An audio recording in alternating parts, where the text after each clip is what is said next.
Your Royal Highness, Excellencies, great to see you all here. Sorry for running a little bit late, but this is, I see people are very patient because it's a very consequential panel. You also all know that on our special meeting here in Saudi Arabia, it's about global collaboration, it's about reviving growth, but it's also about energy for development. And there's no development without energy. And this is at the core of this panel. It's a great panel. I'll come back to that. But we are faced in many ways with the triangle. And one is energy access. There is close to 800 million people on our planet that don't have access to basic electricity. Let's not forget that. And then in Europe, we have learned a lot about energy security also the last year. So you will have to have predictability when it comes to energy. And the third part of the triangle is decoupling. How can we reach all this and continue development, but also reaching the international agreements that we have made in Paris and lately now at COP28 in Dubai. How to square a circle or maybe square a triangle, I don't know. At least I'll leave this to the panel. That is great. His Royal Highness Prince Abdulaziz has been such a great supporter of our summit. Thank you, Your Highness. He's also asked as the host to speak last, so just so you know, I'm not bypassing His Highness, but it's on his request. But we will come back to you, Your Highness. And we have from the left here for you, we have Darren Woods, Chairman and CEO of ExxonMobil. Welcome. We have then Vicky Holub, President and CEO of Occidental. And then we have His Excellency Saad bin Sharida Al-Kabi, Minister of State for Energy Affairs of Qatar. And then we have Kadri Simpson, Commissioner for Energy, European Commission. So this will be a very interesting and important discussion. Let me start with you, Darren Woods. How is it possible to make sure that we are able to secure security for energy, that we are able to reach those that don't have energy, making sure that energy is also underpinning the necessary economic growth that we need, but also then meeting the international obligations and decouple this from growth in greenhouse emissions. Is there a path for this, and is Exxon on that path? Yeah, thanks for the question. I would say, I think the good news is this is not the first time the world has faced challenges or issues that are multidimensional that you have to take into account and address a number of competing interests.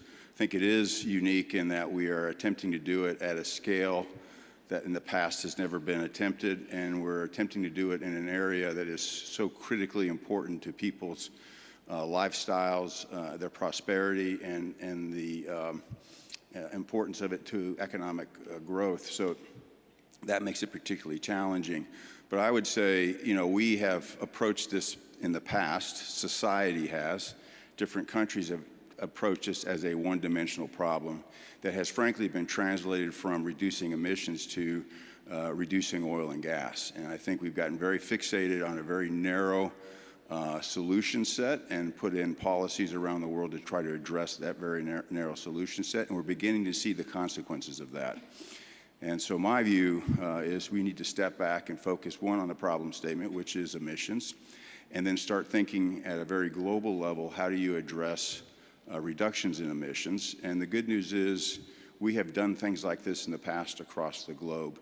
And the first thing we need to address is a mechanism and method for accounting for emissions.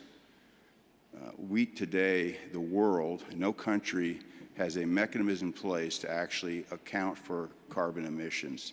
So if you can't measure it you sure can't manage it. So start with understanding and have a globally accepted carbon accounting system in place.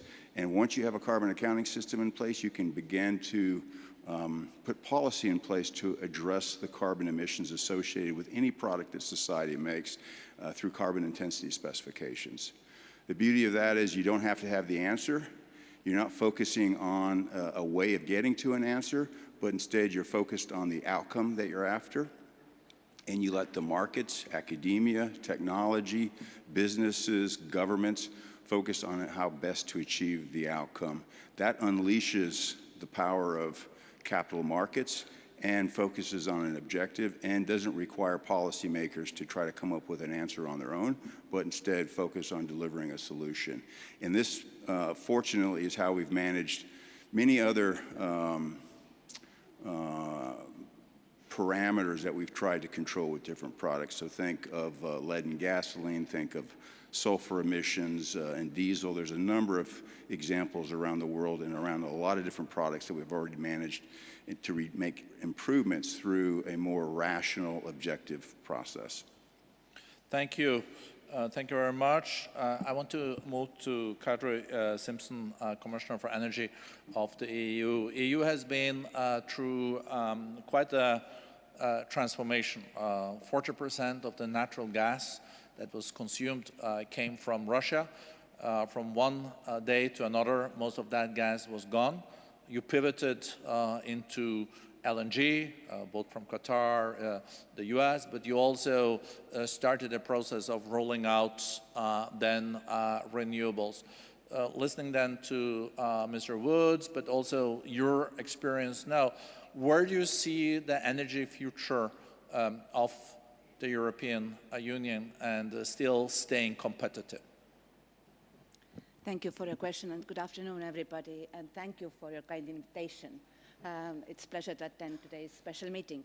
And indeed, it was just a couple of months ago when the European Union was able to announce that we are exiting from the crisis mode. So for a couple of years, our citizens and our industry, they had to face very high energy prices, and on top of that, there was, especially during the winter season, a concern, do we have enough natural gas at our disposal to heat our homes?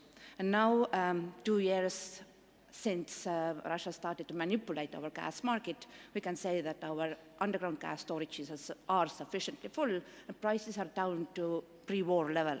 So I do remember that in 2021, when we saw first signs that Russia was manipulating our markets, I was visiting Qatar, and we did a very intensive outreach to find alternative suppliers. It was a challenging task, but luckily we had already an impressive network of LNG terminals built out across Europe. So indeed, we managed to diversify our supplies.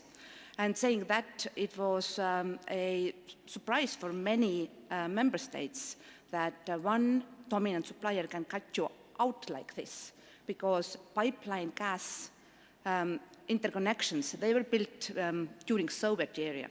They connected more than a dozen member states in Europe, these Russian gas fields. And this situation that we were left without Russian natural gas was not the result of our sanctions. On the contrary, it was their unilateral decision to create difficulties, political difficulties for our governments.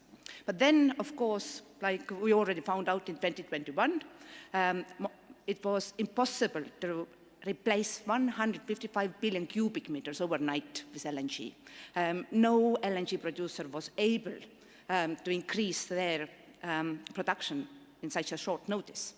So we had also to implement emergency measures, and we requested our governments to cut gas consumption.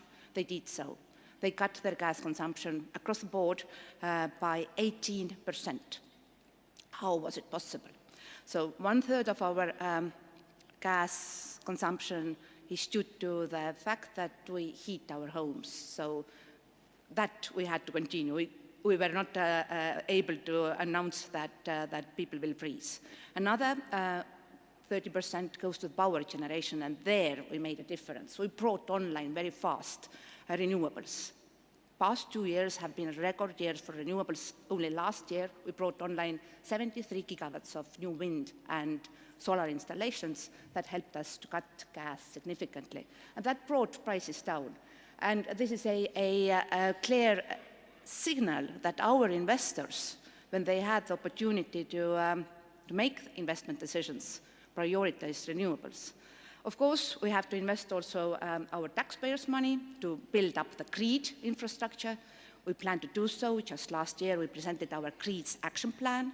And this covers not only our mainland infrastructure, but we will also connect offshore wind farms. We plan to bring online 111 gigawatts of new offshore wind power generation. And as you know, the biggest offshore windmills are as tall as Eiffel Tower, 280 meters, if you also take into account the subsea foundations. They produce, well, they are 15 megawatts, so they produce as much as 20,000 households need. So we call our sea basins, North Sea and Baltic Sea, our future green power plants. And this is a promising development. This is something that we can also advise other governments to follow. And clearly, I trust private investors. I do see that this is the sector where they direct their investments.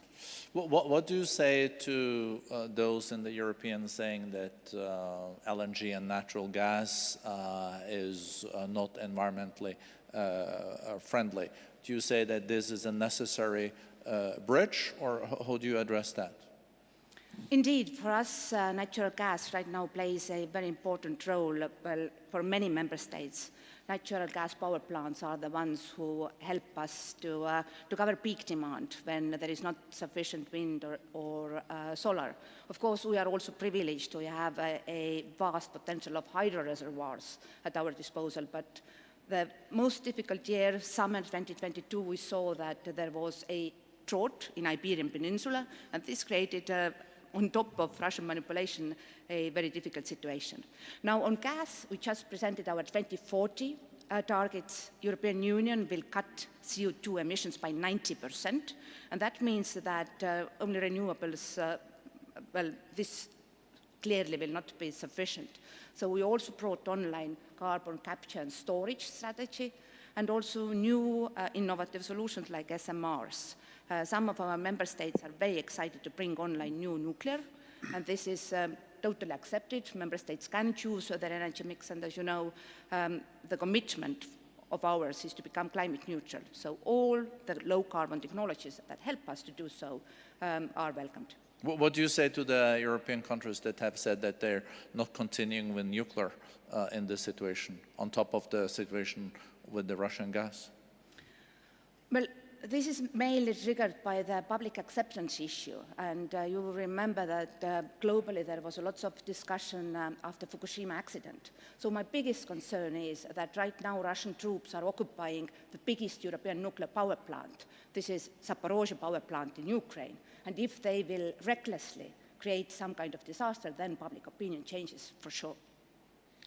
Thank you very much. Let me then move to you, Minister of Energy of Qatar, His Excellency Al-Kaabi.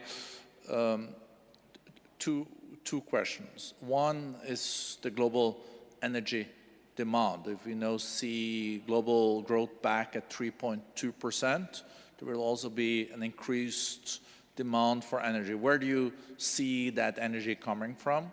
And where do you see the role of LNG in this and the long-term prospects for Qatar? I think you're considering even increasing the production of the northern field with like 80% or something is on the table. So maybe you can enlighten us about those plans. Thank you.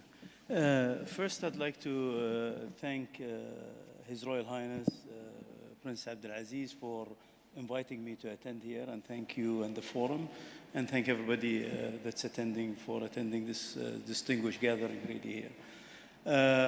Regarding the outlook for the demand in gas, I think was your question in general, but I think energy in total. Of course, this green push that we're talking about, we're all for having a good environment for us and for our kids and next generation. So we're all responsible citizens living in this world, if you will, small world, and we all want to do what's right. The importance is to do it in a way that's responsible for this generation and next generation, and make sure that people that want to grow and countries that want to grow their economy have the same rights that the richer countries have all along, and we take everybody along for the ride. You've mentioned 800 million people not having basic electricity. I think the number is more like 1 billion or whatever. And if we think about another 1.5 billion to 2 billion joining us in the next 30 years or so, you need power for additional 2 billion people coming on Earth. So I think if we shouldn't be selfish in just talking about what we want in our house and forget the neighborhood, if you will. The way it has been pushed that, demonizing oil and gas all along for the past almost decade now, and really putting the oil and gas sector as if we are not doing good for humanity, and everybody that's green is trying to push that narrative and so on. I think now everybody's turning to understand that there is a need for oil and gas for the long term.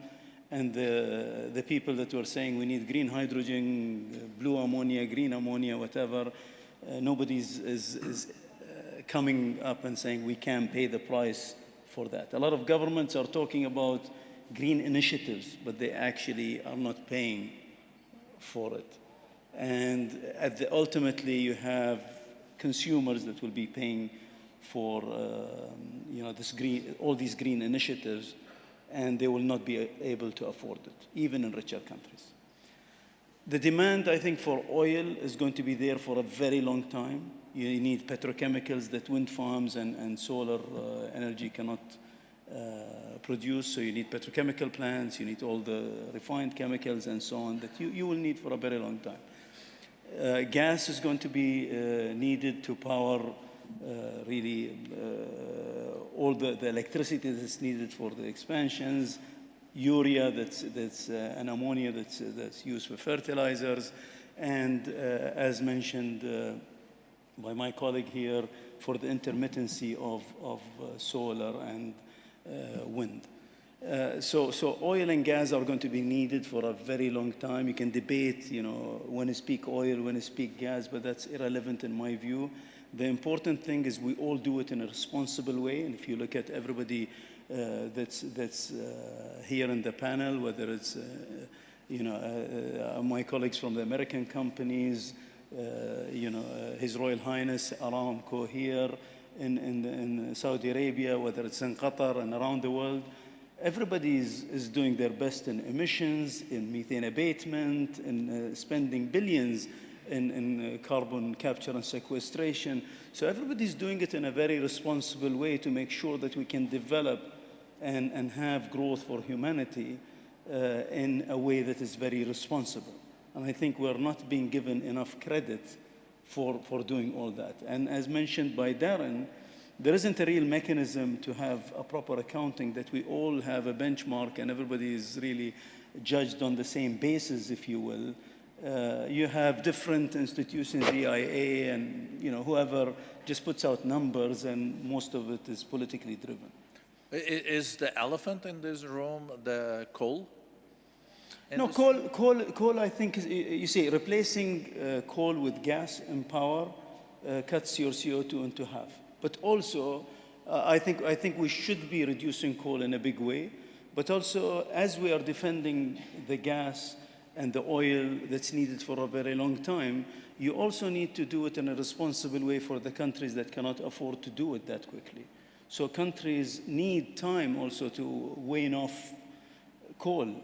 And I think if they do it in a responsible way and then slowly, get off coal, I think that's also very important, because that's an immediate solution where you cut off coal, you reduce your CO2 emissions.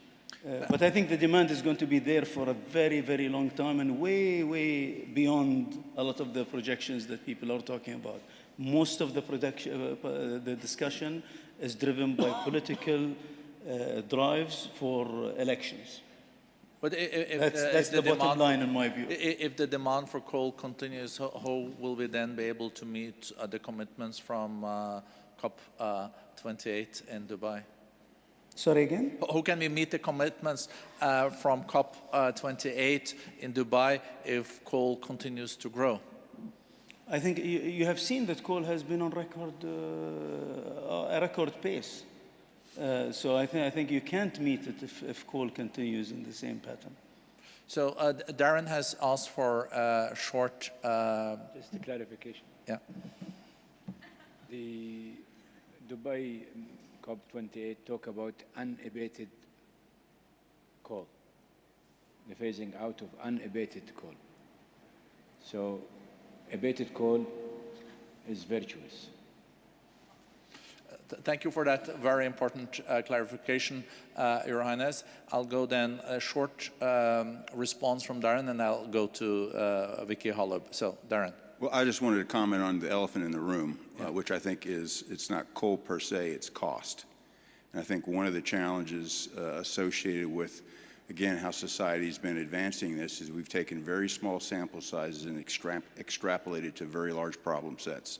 And the reason why coal continues to be a dominant energy source today around the world is because of the cost advantages associated with that, and the fact that developing nations and people who are trying to raise themselves in their prosperity levels require cheap energy, and coal is a source of that. So the elephant in the room is, how do we address the cost? And we're not going to do it by focusing on in isolation one or two solutions. Instead, it's trying to engage the broader capital markets, broader technology set to find ways to start reducing cost so that you can reduce emissions, as His Excellency said, responsibly. And part of responsible emission reduction is doing it affordably so that nations can do that. I would just make one point with respect to Europe and the response to the high prices. There was luck involved in this, in that there were two very warm winters which allowed the demand for gas to be low, and that allowed inventories to build, which was fortunate for the people of Europe. A price that's been paid but hasn't been fully recognized yet is deindustrialization of Europe, and the fact that many companies are going out of business, and it's very difficult to compete on the world markets with a lot of the policies that are prescriptive policies that are being put in place in Europe. And the cost of that will begin to manifest itself over time. And so huge implications to addressing this huge challenge. But we've got to start doing some real math, looking at the cost, extrapolating and understanding the total problem set rather than very micro. And I think, to His Excellency's point, we've got to stop the propaganda and the politics and get down, rolling our sleeves up, and the world needs to develop a realistic plan for making progress in this space. If it's okay, Vicky, can the Commissioner just comment shortly on that? She's asked for the floor before, but you will have ample time together with His Highness. Commissioner, just a short response to that, if you want. Thank you, Borg, and be aware that each time when you mention Europe, I have to reply. But first, I wanted to mention that on coal, this night I will take overnight flight back to Italy because we will have G7 energy ministers meeting, and one issue that we will discuss there again is how to avoid new investments into coal production, because we are very much aware that in Europe the coal-fired power plants are already nearing their end of life cycle. So we ask some power plants that are as old as 40, 50, 60 years old to retire. This is a normal thing to do. But in Asia, the average age of a coal power plant is 13, so you ask teenagers to retire. And this is different challenge. Of course, we have to help these nations to replace most polluting alternatives with cleaner ones. And this is the reason why European Union championed a global pledge to triple renewables by 2030, because according to our understanding, renewables are already the most cost-efficient way to produce electricity. What is happening in Europe, since we announced our Green Deal, we do see that our Green Deal is also our growth strategy. So indeed, first mover advantage is something that our businesses are grasping. And this is also covered with our Net Zero Industry Act. So we do have 12 promising new clean tech solutions where we will invest some of our research and innovation funds, but also we will support European producers. So the very moment when there is a concern that we cannot compete with American companies due to the fact that we don't produce gas, natural gas ourselves, but Americans to cover their domestic demand, we have to be innovative and opt for homegrown alternatives. This is what we are doing. Thank you. And before coming to you, Vicky, I tried with one theory on elephants in the room, coal. Darren said cost. Could I also launch a third candidate, and that is subsidies? Well, we do know that coal is heavily subsidized in many countries. There's more taxpayers money going to subsidizing coal than it's for energy transition. But well, let's keep those elephants there, and you feel free to comment on them or even launch new elephants. Vicky, over to you. Okay, so I'm not going to launch any elephants, I hope, but I'll address the ones that are already in the room. And that is, I agree with Darren that there has to be a mechanism in place that drives the incentive for the whole world to respond to the situation that we're in. And we're certainly in a dire situation because of the fact that some are distracting the world from the real problem. And the real problem is that we have to decarbonize oil because it doesn't really matter how you look at it. Wind and solar are fine for generating electricity, but wind and solar are not going to be the answer for aviation and maritime and trucking and people, especially those people in Texas who want to drive their trucks everywhere. Every family has multiple vehicles, and EVs are not the first two. EVs are usually a third choice, and they're the fun choice. They're not the choice that really provides the means to get around. That may change over time, but that's not changing very quickly in the U.S. So the situation we're in, to me, is while we're working policy and while we're working the incentives, we have to work the technology. We can't push that out. And so I think that our industry has faced big challenges before. We've always been able to step up and address those challenges. We've done it with the development of 3D seismic, with enhanced oil recovery. We've done it with within the United States, when our production dropped down to less than 6 million barrels a day, the shale revolution took over. It took 10 years to make that work. And so now it's going to take us some time to make direct air capture work and to make some of the carbon capture on point sources work. But the way we view it at Oxy is that even if you stopped all the emissions from every industrial site around the world, you still need to reduce CO2 out of the atmosphere. And the strategy that we're pushing and hoping the industry will adopt, and I know some are adopting it now and starting to execute a plan to do it, and that is to take CO2 out of the atmosphere, use it in enhanced oil recovery in the reservoirs that we have today. It's a way to generate net zero oil, which then generates net zero fuels for maritime and aviation and gasoline. Also, that would be a lower emission source of oil, too, because the infrastructure would already be installed. So there are multiple ways that generating net zero oil could be a solution for our industry and could be adopted as we advance the technology. And just as wind and solar took about a decade to drop their cost dramatically, I think the challenge for us is dropping the cost of direct air capture. I believe with the aid of digital twins and computing power that we have today, when wind and solar did not have that same tool available to them, I think that we can drop the cost.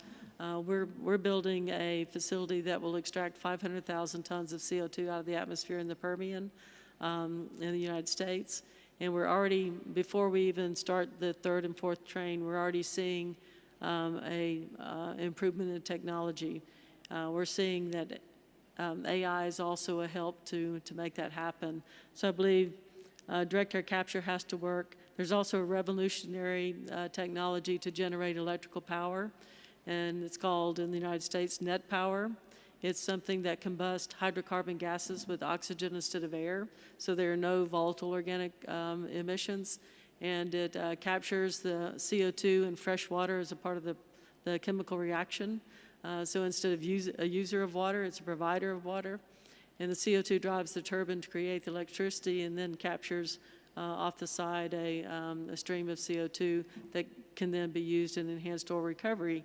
So looking at a circular system here where you could actually have the ability to continue to produce oil and gas, the lowest cost, highest intensity fuel in the world, and do it in a way that helps you to get more oil out of the reservoirs we're producing today, that in the end creates the economics that will work to make that a viable solution so that we don't have to discontinue oil. It becomes an emission-free part of the energy mix. Thank you. Do you want to comment now, Your Highness? No, I thought you were going to ask me something. Yeah, I will ask you a question. So, I like this. me elephant. too. I thought it was very interesting. I was tempted to ask Darren and the minister if they share this vision of the decarbonized I'm oil enjoying the and conversation. CO2 out of the atmosphere and dropping cost like we've seen on solar in these areas. Is this decarbonized oil? Your Highness, is that a vision you share with Vicky? If you can move the questions to Darren and Saad, and then I will. Okay, so I'm Darren. somebody's doing the homework on my behalf. So Darren, you heard Vicky decarbonizing oil. She's putting a lot of money into carbon capture and storage to try to see if we could see the same development there as we saw for solar, fell to 1/10 of the price, and also capturing CO2 from the atmosphere. Are you sharing this vision, and are you optimistic that we can see these kind of breakthroughs? And I'll have that question to Darren, and then to His Excellency, and then we'll see what His Royal Highness thinks. So I think technology is needed. Advancements in technology and breakthroughs in technology are going to play a very important role here. I would say that to date, there hasn't been enough work done in that space or enough incentives for people to make the kind of advances that the world needs, but it is starting, and I know Vicky's working in that space. ExxonMobil has a brand new technology that we're working on trying to drive the cost of direct air capture down. There are many other companies doing that, and so I think the good news is there is work going on in this space, in the technology space. The bad news is the costs remain today, I think, prohibitively high. You can apply it in very small applications, oftentimes at high prices, and the challenge is how do you develop a technology that you can broadly distribute to deal with the issue across the world. And so I do think it's going to be important. It comes back to the point I was making before. We shouldn't be focused on the molecules of hydrogen and carbon and that go into crude oil. We should instead be focused on the emissions. Oil is going to be around for a long time. People have to remember that the issue that we're trying to deal with is the combustion of oil products. So combustion and the emissions associated with it. Deal with the emissions, you can still combust. Even without combustion of oil products, today, oil goes into, and if you look at the demand for growth for oil going forward, it goes into chemical products that are absolutely essential to modern life. That's not going to go away. And so the idea that you're going to eliminate oil and gas, I think, from the equation in total, I just think isn't based on the reality of the molecules of those feedstocks and what they go into to support the standards of living that everyone around the world is either enjoying or aspiring to. And so you've got to find a technology to address the emissions. So I'm very aligned with Vicky in terms of that opportunity set. I think the challenge is at what stage does society make the breakthroughs and how far can we get the cost down? But you won't make progress if you don't get started. And I think that's the message that Vicky has. That's the message that I have. Salman, sir. Yeah, I'll maybe tackle the second part of the CO2, which is the capturing from actual production. I think the direct capture was one. I think Darren covered it very well. on the direct, on the capture of CO2 from our production. If you look at what we've done in Qatar, we've been injecting 2.5 million tons of CO2 that we're capturing from our facilities in LNG since 2015, 2.5 million tons per annum. So before anybody was talking about CO2 sequestration or capture, we were already doing it. In our production increase that we are going to have, we're actually in construction today to go from 77 million tons to 126 million tons. We've announced also going on another phase to 142, but just in the first phase of development to 126, we're going to capture another 11 million tons per annum of CO2 and sequester that. All our LNG fleet, we've already ordered are in construction of 104 LNG ships. All of them are going to be powered by LNG without any heavy fuel oils to power them. The whole CO2, the whole LNG scheme that we have is the lowest LNG scheme from basically production to ship in the world. Even with the enhancement that we have, we're going to add another 3 to 4 million tons of CO2 sequestration. We're building the largest blue ammonia plant in the world that has solar and CO2 sequestration attached to it in the south of the country. The other third part, which I think also Vicky talked about, is enhanced oil recovery. We're capturing CO2 from our industrial sites in the north of Qatar, which is the LNG plus the chemicals, and we're piping them. The pipeline construction has already been completed to take it across country to our Dukhan oil field for enhanced oil recovery. So that's all being done, and I'm sure if you have, Amin Nasser is here, he sits here and tells you about the stories they're doing in Aramco, they're doing what we're doing and even more at a larger scale. So everybody's doing their part of being responsible producers. I think But also people don't look at that much. No, so I think that I think that the decarbonization, of course, probably is most cost-effective with coal, then with oil, and then natural gas. But the whole revolution that we could foresee here, Your Highness, related then to decarbonized oil as one track. It would be interesting to hear your comments there. But this is a broader panel, as I started. Yeah, but I thought the original question has to do with how can we energize the world economy now and in the future. Yeah. So much broader, as I started. So if I may just be I have no understanding of how elephant culture is, so I'm going to be the camel in the room. Camels, I understand, and I can co-opt with that, but I'll be the camel in the room. And the camel in the room will tell you, again, we should not be in all of these events declaring our Puritans from being the nasty people that does something wrong to the environment and not being monolithic in our choices. We stand the risk of being accused of acting irresponsibly or in an irresponsible way. I think the bigger question that people need to devote a lot of time, and they will realize that there are so many elephants to attend to. Darren, you mentioned costs. Saad, you mentioned technology. Others will tell you a bigger evolving elephant is trade barriers, where people are now, they're giving it a softer name, which is fragmentation. I call it silos. So if you have silos, again, people forget that climate change issue and sustainability is a global issue. It cannot be attended to in regional scopes or a smaller territorial thing. It has to be global.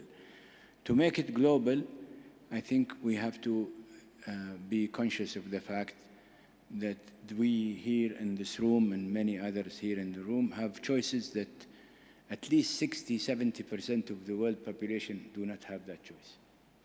Those who are suffering from energy poverty, those who cannot make ends meet, those who are still burning trees, converting them to charcoal, and making ends meet through selling that charcoal and buying food for themselves. We see them ourselves in Saudi Arabia because we have our sustainability program and we work with so many countries in Africa and Southeast Asia, and we have people in the ground that see the misery that people are going through. In fact, I talked to Darren and Vicky sometimes on issues of how can we help and support. So I guess the best thing we do is that we should realize that, and again, we go like economists, we go from macro to micro. We have to assess what would be the world energy demand in the future, taking into account trying as much faithfully and honestly to bring people up the economic ladder, and there are 6 billion people that needs to go higher, and look at what will happen to the world economy as a lollipop, and what happened to energy consumption will be if these 6 billion go up into the economic ladder higher. Let's not forget, as Saad was saying, that there is 2 billion more people to come to planet Earth, and they need to be fed, and they need to have jobs, education, and civil ability to live and coexist with others. And again, that will add more energy needs. But also it will pervade the economy, because otherwise we will be condescending on the quality of the people and the humans that exist today and will exist in the future.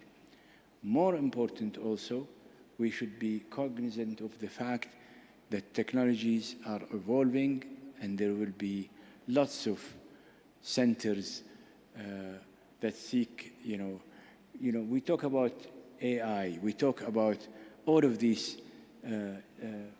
huge requirements for energy. And I ask you, how are we going to deliver the hundreds and hundreds of gigas that will be required for these technologies? We also need to be cognizant of the fact that oil and gas is moving. We move, and we will move, we'll continue to move on oil to chemicals. And by the way, it's not an anathema, because even in the process of electrification, people would need plastics, people would need polymers, people would need things to move the cars.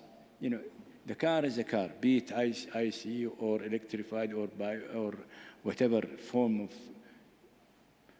engine that operates it. 50% of that car will come from plastics. And as people income improves, as people in Africa and Southeast Asia and all of the other parts of the world, their well-being enhanced, they will be buying cars, be it electrical or be it ICE or whatever it is. Who is gonna produce the components? So it is in components, it is on the amount of electricity and amount of energy that is required. People tend to avoid looking at the bigger picture and focus more on the narrow narrative. Either am I gonna appear to the public domain as being clean or cleansed or cleansing, or am I going to be accused of being part of the problem? I think a serious, more attentive approach would be congregating people and say, we all need every type of energy, and every type of energy will be used in the future. Our main concern is how to make that amount of energy going to be consistent with mitigating to attend to the issue that we should not forfeit and ignore, which is, again, faithfully attending to the issue of climate change. If we can all congregate around that and fixate ourselves about what to do collectively. Regionally, it would not work. Country by country, it would not work. Eliminating choice while others can, I was happy to see Kadri saying we have allowed the member state to have their own energy mix. Am I right? Well, yeah. So let people have their own energy mix. Let people make the choice. This morning we had a session. Brazil can deliver so many things on methanol, biomethanol. Others have different choices. Let people do the choices. Again, let us make the principle has to do with emission and not to forfeit the idea of reducing emissions. If we can congregate around that, and by the way, this is what we have agreed in Dubai. Because I believe that what we have agreed in Article 28 in Dubai is a recipe, is a menu, as I call it, French menu, which is an a la carte. Talks about, yes, and that's the distinction I mentioned just as I tried to interfere. In that article, it talks about unabated unabated coal. Nobody would like to see an unabated coal being utilized. But then there are other elements. There are 8 other elements, including renewable, including carbon capture and sequestration, including transitioning away from hydrocarbon. But look at the distinction. In that item, we use the word phasing out unabated coal. When it comes to hydrocarbon, we said transitioning from. And there are 8 choices. So pick and choose. What is your choice? As long as you can showcase that you are mitigating and you're reducing your emissions, I think the whole world will be doing a great job not only for this generation, but for the generations to come. If we don't do that and we don't act as international citizens, responsible citizens, I think we'll end up with so many other. We just enumerated 4 elephants. There will become 6, 7, 8. And you know what will happen? All of the whole thing will not be attended to. So even if Europe succeed wholeheartedly to achieve all of its goals, emissions will come to Europe from different directions. And nothing will survive the day if we don't, again, work holistically. I'm sorry for taking much of the time. Thank you, Your Highness. I wish we could have continued with this panel for another 15, 20 minutes, but there is a new panel on the geopolitics coming up with His Highness Prince Faisal. I think what we learned from this panel that there are elephants in the room, but is also that we will need to be able to do several things at the same time. We will need to address the increased energy demand with 2 billion more people. We will need to also address the situation for those that are living in energy poverty today, close to 800 million. I think there are different numbers out there. My team wrote 772 here. I don't know where that number comes from, but there is a big chunk of people that don't even have electricity. Then we need to also be inspired from what we have seen from the renewables. Who would have thought 10 years ago that the price of solar would fall to 1/10 and wind from 1/7? And that is the new technologies that also Vicky alluded to, decarbonization of oil, also carbon capture and storage, CO2 capture in general. And then, of course, it is the security piece. If you don't have diversification of your energy and rely on one partner, that's not what we're doing on other areas of our economy. And then it's reviving economic growth that we also will need to meet the sustainable development goals, no energy, no development. And then is this overall commitment to decouple this from growth in CO2 emissions. So it is really, really, I think, the most challenging puzzle that we are faced with globally for the time being.